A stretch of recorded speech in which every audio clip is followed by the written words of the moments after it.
Today on Real Estate Backstage, breaking news as Opendoor CEO resigns under pressure from investors. The latest inflation data gives us some mixed signals. There's growing speculation over who is going to replace Jerome Powell as the next chairman of the Federal Reserve.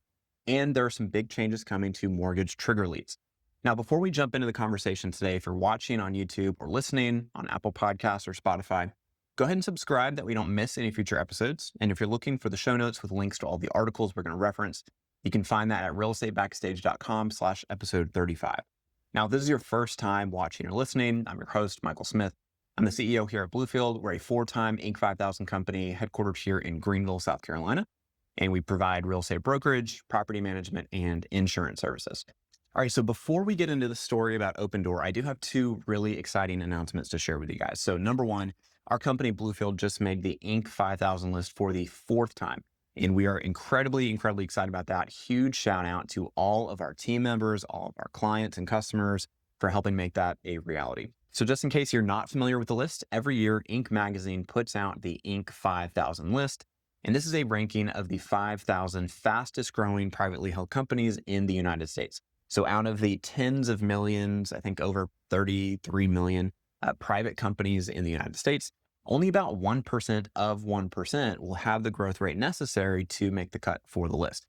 And of the companies that have made the Inc. 5000 list, only about 6% of them will have the sustained growth rate over several years necessary to make the list 4 separate times. So this is a big accomplishment. We are incredibly proud, incredibly excited about it. And again, huge shout out to all of our team members, all of our clients and customers for helping us to make this possible.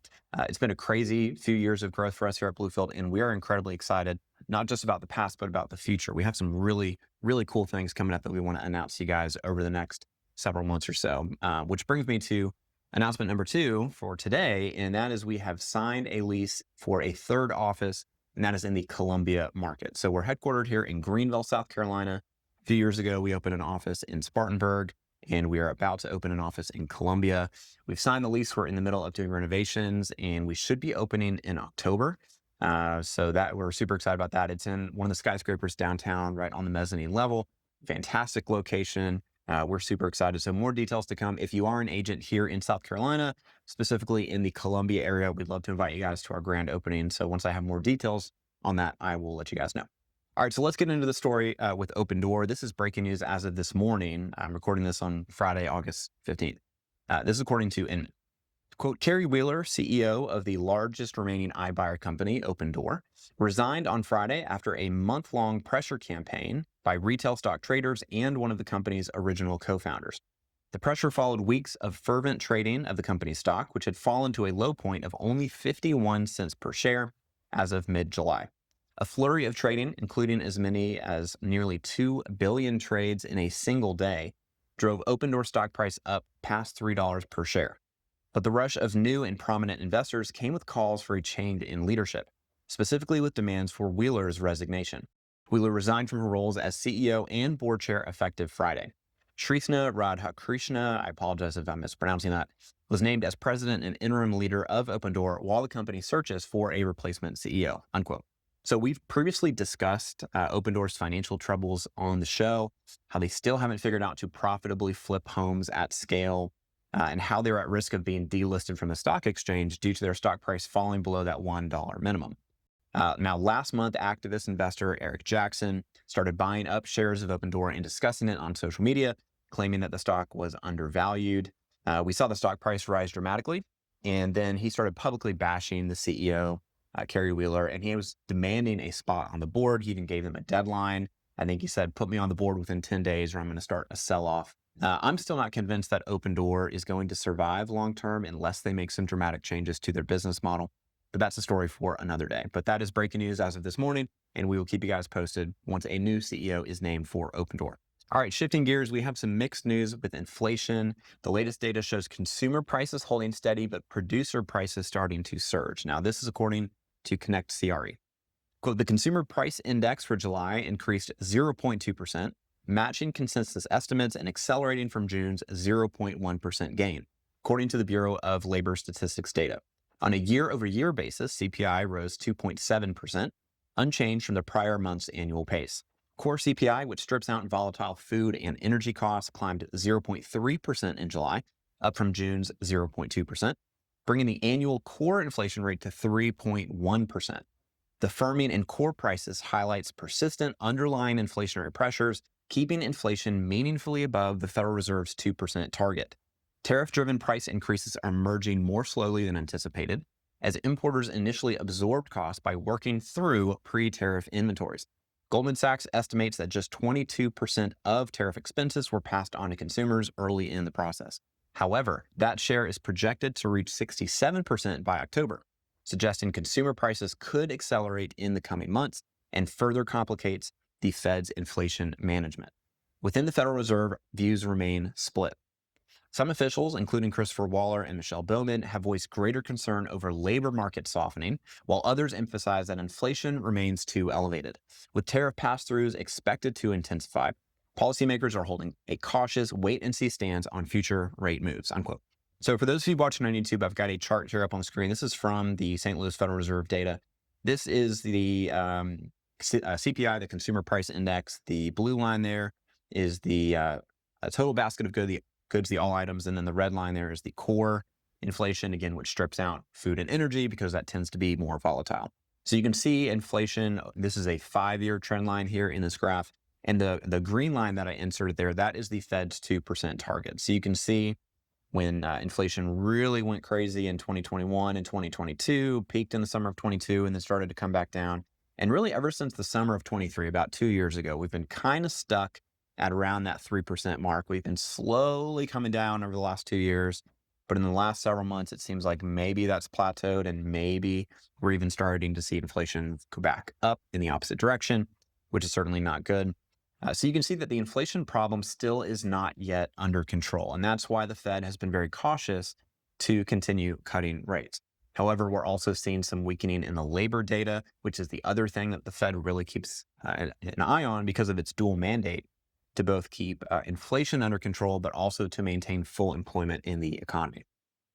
All right, so this first article there was about the CPI, the Consumer Price Index, and then a couple days later, the Producer Price Index came out. So this is also according to Connect CRE. Quote, the Producer Price Index for final demand rose 0.9% in July, seasonally adjusted. The U.S. Bureau of Labor Statistics reported on Wednesday. This marked a sharp acceleration from no change in June and a 0.4% rise in May. On a year-over-year basis, PPI advanced 3.3%, the largest annual gain since February 2025's 3.4%, and well above both consensus expectations of 2.5% and June's 2.4%.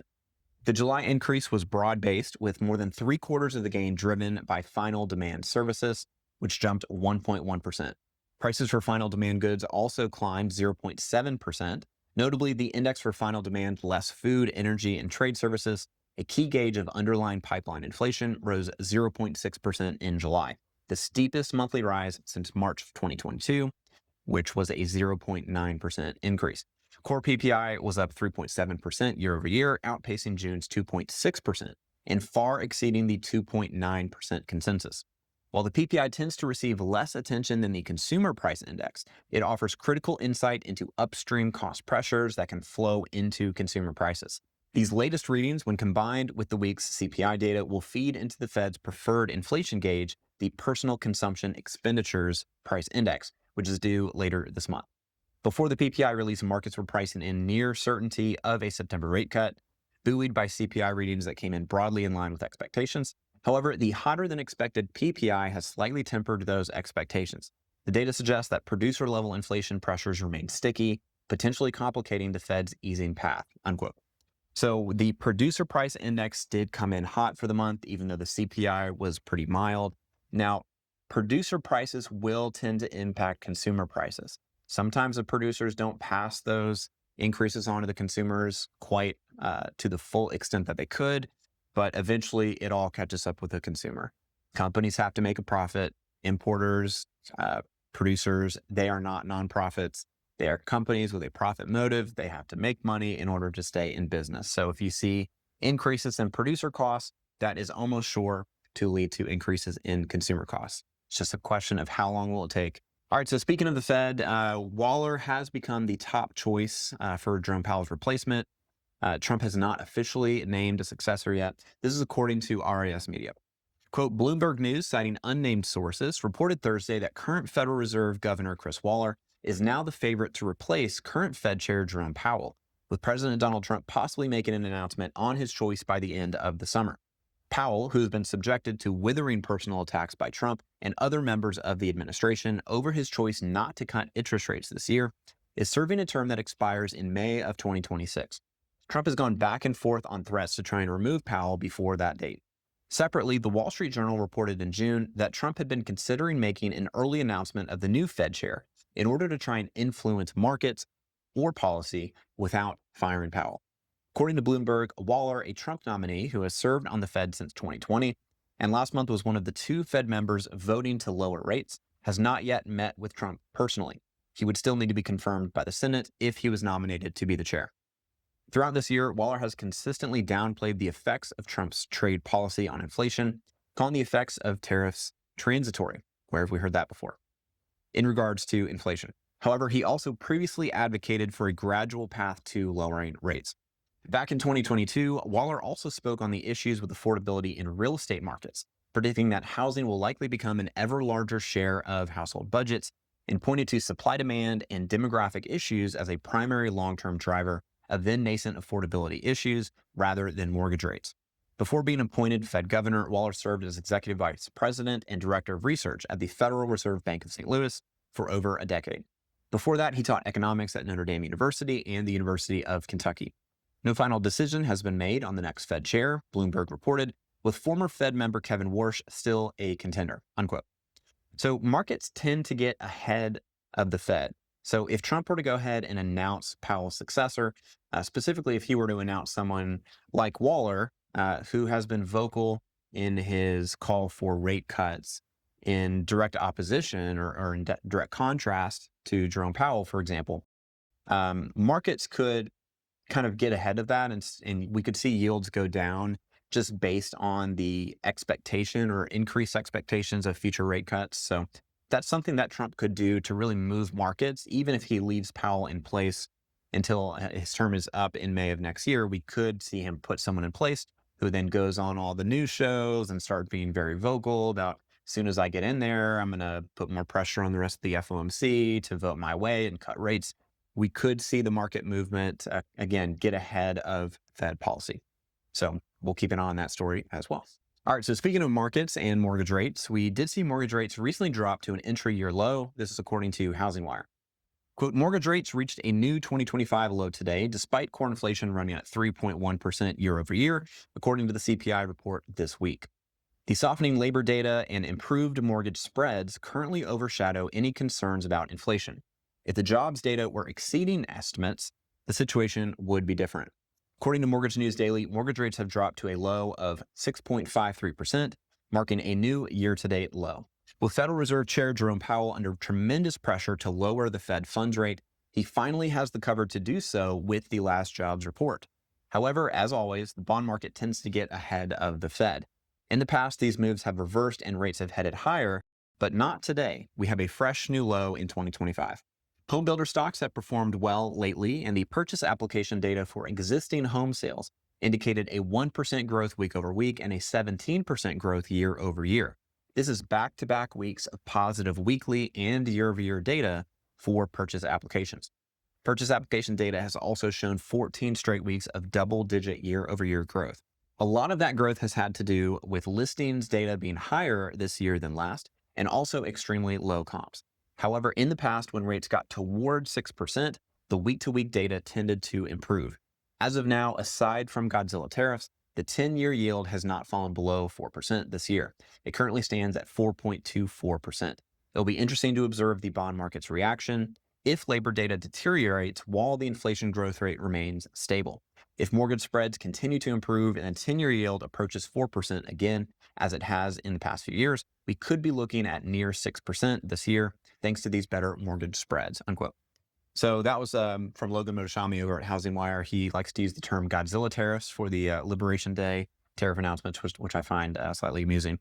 But he makes some good points here. Mortgage spreads are getting better, and I think there's been more emphasis on the labor market instead of the inflation data. So especially if the Fed starts cutting, I think we're going to see rates head down towards 6%. Now, at the beginning of the year, actually, I think maybe in December, I did an episode with the forecast for the 2025 housing market. And at the time, I predicted, along with the team at Altos Research and Housing Wire, that we would probably see rates come down towards 6% by the end of this year, although it would probably happen slowly. So far, we haven't seen much movement in mortgage rates overall over the course of these 8-9 months or so. As long as inflation moderates and the labor market continues to weaken, I do think that's still very feasible that we could get down to 6% by the end of the year. However, if we see inflation continuing to tick back up, and if somehow the labor market were to rebound, show some additional resiliency, if we get some upward revisions, maybe in some jobs numbers, or if we see the weekly claims for unemployment continue to stay low, if we get some solid positive labor data, but some negative inflation data, then we could see rates in the year actually higher than where they are right now. All right, in other news, there are changes coming to mortgage trigger leads. This is according to Inman. Quote, legislation placing new restrictions on who credit bureaus can sell mortgage trigger leads to is being hailed as a win for consumers and can also help lenders who lobbied for the bill capture more repeat business from existing customers.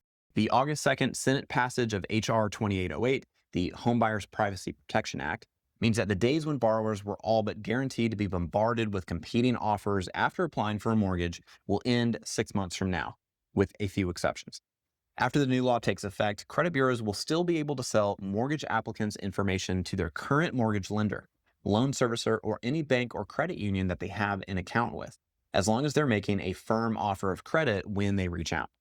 Those loopholes mean the new rules could prove to be a boon for lenders who also service their own loans. Loan servicing, the business of collecting monthly mortgage payments from homeowners, is already a good way to get a leg up on the competition when borrowers are ready to refinance or buy their next home.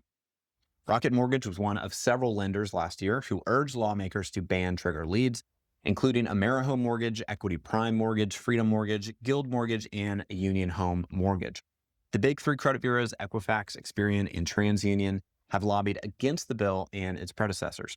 Trigger leads have been allowed under the Fair Credit Reporting Act, in part because lawmakers and federal regulators have concluded that more competition between mortgage lenders is good for consumers who often don't shop around for the best rate. FCRA currently gives consumers the right to opt out of receiving pre-approved or pre-screened mortgage offers.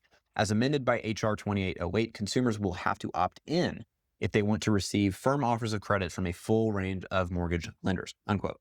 So the way things stand currently, if you get your credit pulled from a mortgage company, the credit bureaus, Experian, Equifax, TransUnion, they sell that information to dozens of different mortgage lenders. So sometimes, you might be getting a client pre-approved, they talk to your lender, they get the credit pulled, and all of a sudden they're getting blown up with all these telemarketing phone calls from, again, dozens of lenders in some situations. Now, this new law, what it would do is it would say the credit bureaus are not allowed to sell that lead to all these other random companies. They can only sell that information to financial institutions that you currently have an account with, like your bank, your mortgage company, your mortgage servicer.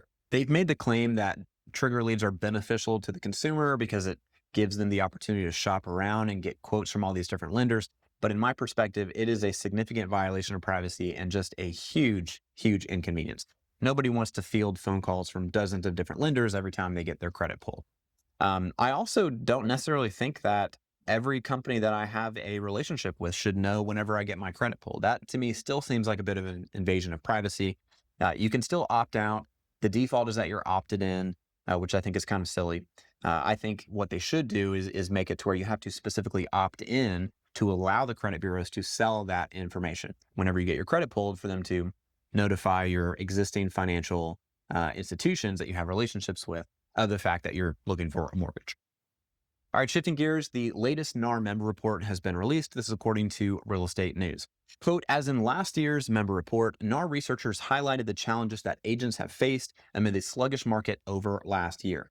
For the last 2.5 years, the housing market has been suppressed by lower home sales. The volume of existing home sales remains just over 4 million units, the lowest level since 1995, the report said, adding that both the typical member's number of transaction sides, 10 deals, and typical annual sales volume, 2.5 million, were unchanged in 2024 from the previous year. The median gross income of NAR members, meanwhile, increased in 2024 to $58,100 from $55,800 in 2023, the report noted.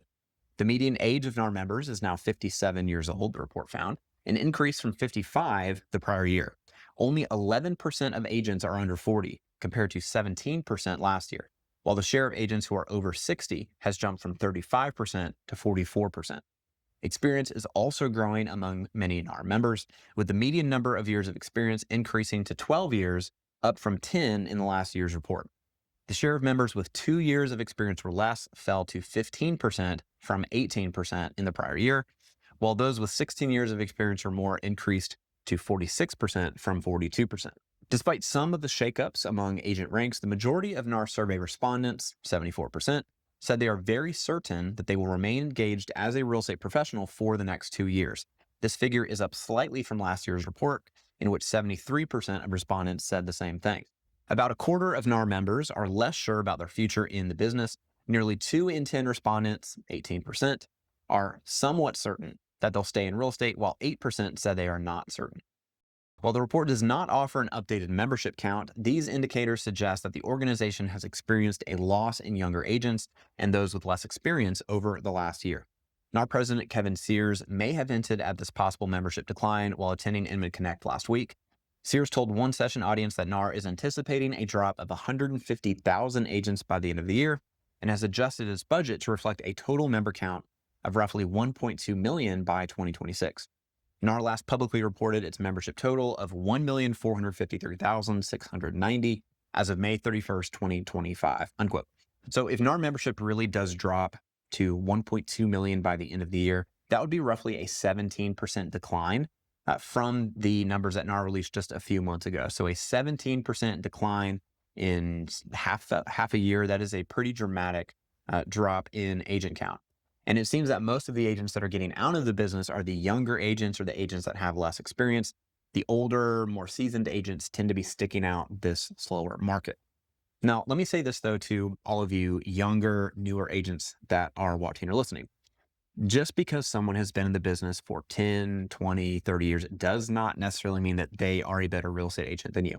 Yes, experience is valuable, but most of the time, agents spend the first few years of their career learning and growing, and then they just tend to plateau. And this is not unique to the real estate industry. I think this is just human nature in general. We tend to go through a bit of a learning curve until we feel like we're good enough to get by. And then we hit our comfort zone, and then we stop improving, we stop growing, we stop learning, we get really comfortable. Most agents don't proactively improve their skills, continue to study the industry, and really focus on mastering their craft. So what I like to say is that there's some people that have 10 years of experience, and then there are others that have 1 year of experience stretched out over the course of 10 years. All right, so we're going to wrap up with a story from Real Estate News. The DOJ and Greystar have reached a proposed settlement agreement. Now, again, this is a proposed agreement. It would still need to be approved by the judge. This is according to Real Estate News. Quote, a major U.S. rental management company will no longer use pricing software from RealPage under a proposed settlement agreement with the U.S. Department of Justice. The DOJ announced on August 8th that it has reached a settlement agreement with Greystar, one of the largest residential rental companies in the United States, with nearly 950,000 units under management. The deal still needs to be approved by the U.S. District Court for the Middle District of North Carolina. Greystar and 5 other rental management companies, LivCor, Camden, Cushman, Willowbridge, and Cortland, were named alongside RealPage in an amended antitrust complaint filed by the DOJ in January and joined by several state attorneys general. They allege RealPage and the rental companies shared sensitive information about rental prices and used algorithms to coordinate to keep the price of rent high. Doha Meki, acting assistant attorney general of the DOJ's antitrust division, said at the time. The official now holding that role, Abigail Slater, noted last week that whether in a smoke-filled room or through an algorithm, competitors cannot share competitively sensitive information or align prices to the detriment of American consumers. In a news release, Greystar said it believes that its use of RealPage's software complies with all applicable laws, and the company remains committed to being at the forefront of innovation in service of its clients and residents, all within the bounds of the law. The settlement provides clarity for Greystar and the industry at large. They acknowledge the shifting regulatory landscape while reinforcing our ability to deliver bespoke advice and leverage technology and innovation across the wide range of services we provide, the company stated. Per the terms of the settlement, Greystar will no longer use the algorithm in question or share information with competitors. And the company has agreed to cooperate with the DOJ in its ongoing case against RealPage. No monetary damages were disclosed in the filing. Real Estate News has reached out to the Justice Department for an update on negotiations with the other rental companies named in the lawsuit. According to court documents, the DOJ reached a settlement agreement with Cortland earlier this year, and that is pending approval, unquote. So the way I look at it, I'm not really sure that the DOJ can really make the case that these companies are colluding or price fixing. They're simply utilizing a tool that analyzes data that is publicly available. Now, it might take some work to get that information. You may have to spend time on your competitors' websites or portals like Zillow, apartmentlist.com, rent.com to find what your competitors are asking for rent. That's no different than real estate agents looking at the MLS and seeing what all the various listings are asking for. So just like you're going to pull comps to see what you would list a property at that's for sale, the same thing happens when you're listing a property for rent. You want to look at comps. You want to see what other landlords are asking for similar units in your area.